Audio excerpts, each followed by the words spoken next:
jelasin tentang neurovaskular juga bakal dijelasin di sana. Nah, jadi yang pertama itu ada esofagus. Esofagus itu merupakan suatu tabung muskulus yang nanti bakal berjalan sekitar 25 cm sampai 30 cm. Nah, muskulus yang ada di esofagus itu bakal dibedain yang sepertiga atas sama 2/3 bawah. Kalau sepertiga atas dia tuh masih pakai muskulus yang skelet, makanya kita masih bisa nelen, kita bisa ya gitulah, kita masih bisa mengatur apa yang kita telan gitu. Sementara kalau 2/3 bawah dia tuh udah sudah langsung gitu, secara tidak sadar. Terus esofagus itu tuh bakal berjalan sejak vertebra cervicalis yang ke-6. Nih hitung aja 1, 2, 3, 4, 5, 6. Dari sini berarti udah esofagus. Nah, itu nanti di atasnya bakal dibatasi oleh laryngofaring yang udah kalian pelajari harusnya di sana ya, di Kafumaris atau di mana gitu. Nah, esofagus dia tuh kan suatu tabung muskulus doang ya, jadi dia tuh gak terlalu kuat gitu, makanya dia tuh bakal didesak oleh beberapa struktur lain yang ada di thorax sama abdomen sampai dia tuh membentuk yang namanya tuh angustia atau penyempitan. Angustia esofagus itu sendiri ada 3, ada yang superior, media, sama inferior. Kalau yang superior itu tuh gara-gara cartilago cricoidea sama musculus cricopharyngealis. Dia itu terletak di awalannya esofagus sendiri di sekitar vertebra cervicalis 5 sama 6. Dan gara-gara struktur yang udah sebutin tadi. Terus yang media itu bakal menyempit di VTH 5. Dia tuh gara-gara didesak oleh yang namanya bronchus primarius yang dexter sama arcus aorta. Mereka tuh menyilang gitu. Waktu dia menyilang, makanya dia bakal menekan si esofagusnya. Terus yang ketiga, yang paling bawah itu tuh ada angustia inferior yang berdiri di VTH 10. Nah, dia itu kenapa bisa menyempit? Gara-gara si esofagus itu bakal menembus hiatus esofagus dari diafragma gitu. Nah, ini next to aja. Jadi yang menembus diafragma itu tuh bukan esofagus doang. Ada 3 struktur yang bakal menembus diafragma dan ada 3 hiatus. Ada hiatus vena, hiatus aorta, sama hiatus esofagus ini tadi. Hiatus esofagus dia tuh bakal dilewati oleh esofagus itu sendiri sama truncus vagal dari nervus vagus. Makanya mereka tuh bakal berjalannya tuh barengan gitu. Sementara kalau hiatus lainnya ada hiatus vena cava yang mana dia tuh menjadi peralihan dari vena cava superior ke vena cava inferior, sama hiatus aortica yang mana dia tuh peralihan dari aorta thoracalis ke aorta abdominalis. Terus esofagus udah, pars udah aku jelasin belum ya? Nah, jadi itu terdiri dari 3 pars. Yang pertama itu ada pars cervicalis, berarti dia dari awal mulanya dari VC6 ke vertebra thoracalis yang pertama. Itu pendek banget. Terus yang paling panjang itu tuh ada yang pars thoracalis dari VTH1 ke VTH10 sampai ke diafragma. Sementara kalau yang pars lumbalis atau pars abdominalis itu bakal dari VTH10 sampai VTH11 sampai ke pars cardiaca dari gaster. Nah, kalau kita udah ngomongin gaster juga, kita bakal ke bagian-bagian dari gaster. Gaster itu nanti bakal terdiri dari beberapa bagian. Yang pertama itu pars cardiaca yang ini, yang mana dia itu nanti bakal membentuk suatu junction, suatu sambungan dengan esofagus. Ini dinamakan gastroesophageal junction. Nah, di antara gastroesophageal junction itu akan membentuk suatu muskulus yang nantinya bakal berfungsi sebagai sphincter. Nah, kalau misalnya sphincternya ini lemah, kita tuh bisa mendapatkan reflux dari gaster. Ini dinamakan gastroesophageal reflux disease. Di sini ada yang bisa jelasin nggak kenapa kalau misalnya GERD itu tuh yang sakit esofagusnya bukan lambungnya? Oke, nggak ada. Oke, gara-gara lapisan lindungan dari esofagus sama gaster itu beda. Jadi kalau di tunica serosanya gaster itu tuh pelapis tunica serosanya tuh lebih kuat melawan HCl gitu. Sementara kalau esofagus itu nggak ada.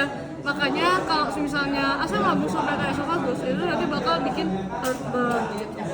Terus ada fundus ini, terus ada corpus, ada antrum pylorus, sama ada caralis pylori.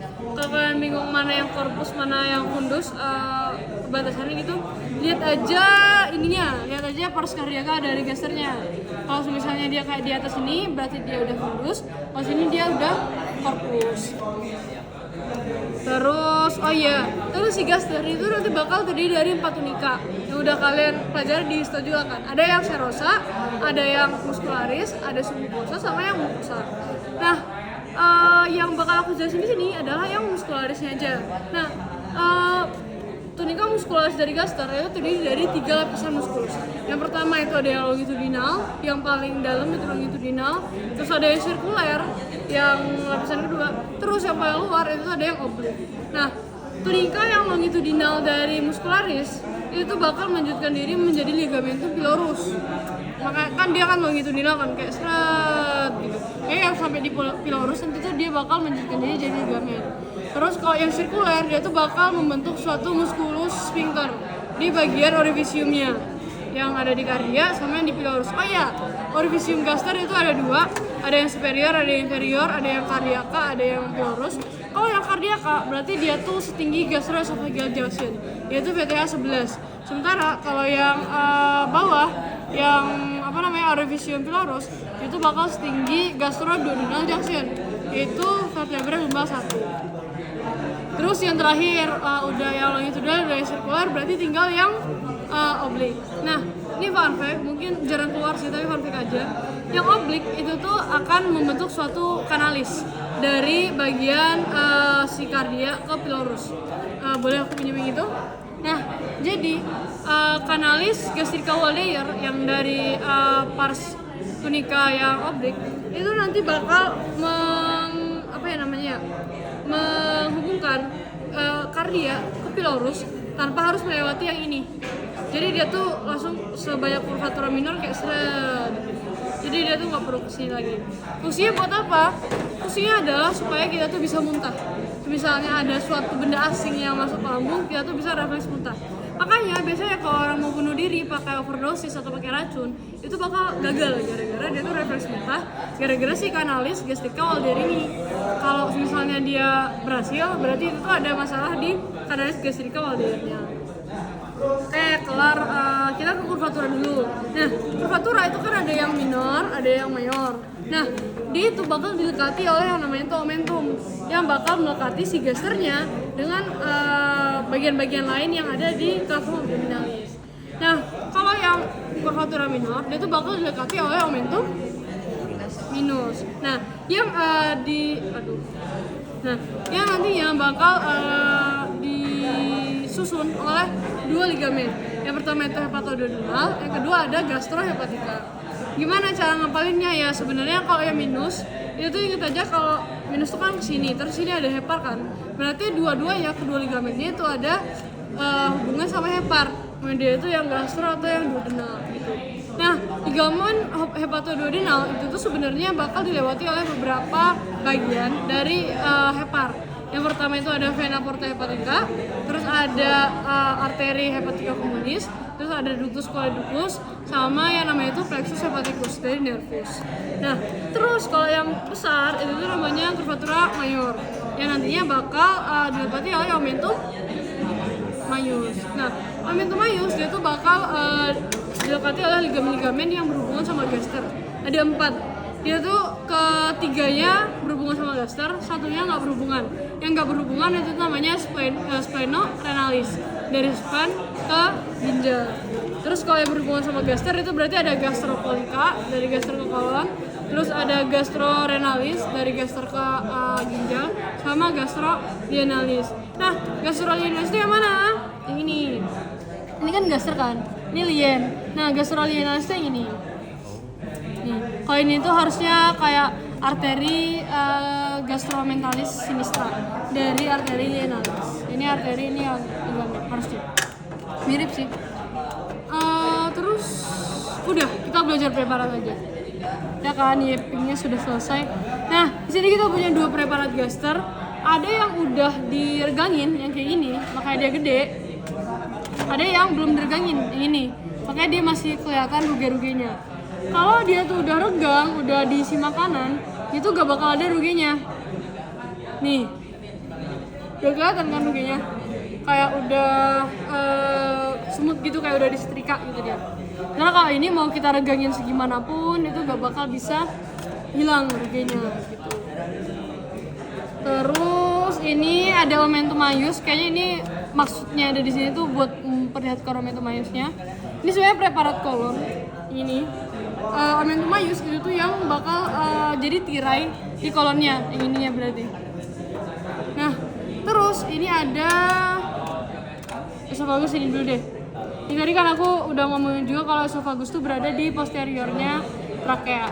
Ini trakea, dia tuh lebih kompak daripada esophagus. Dia ada ligamen-ligamennya ini. Kalau kalian mau pegang aja pakai ini atau pakai handscoon. Sementara esophagus tuh yang ini, dia tuh lebih kolaps gitu. Dia tuh bakal baru melingkar, baru membulat itu tuh kalau diisi oleh makanan. Itu berdiri di posterior. Terus kalau ini siapa tahu ini apa? Ginjal. Enggak, ini lingua ya. Apa? Oh iya. Yes, ini lingua. Mirip Mirip. ginjal memang. Ini kan trachea. Nah ini epiglottis. Yang kayak jendel-jendel ini epiglottis. Terus ini laryngofaring. Terus kalian udah kemas novel belum? Udah kan? Nah, coba kita tebak-tebakan. Menurut kalian, nyalain aja flashnya nggak apa-apa. Nah, ini jujur. Ini Yuno sampai Leo.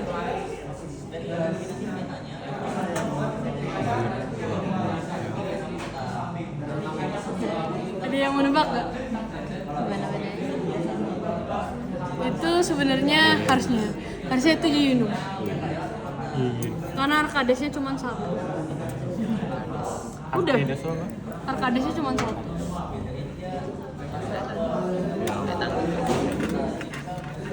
Ada yang mau ditanyain mungkin? Udah sih, udah kelar sebenarnya. Neuroplasku nanti di sana. Gimana pretestnya, gampang nggak? Pretest tulis. Kalau lebih penting dari yang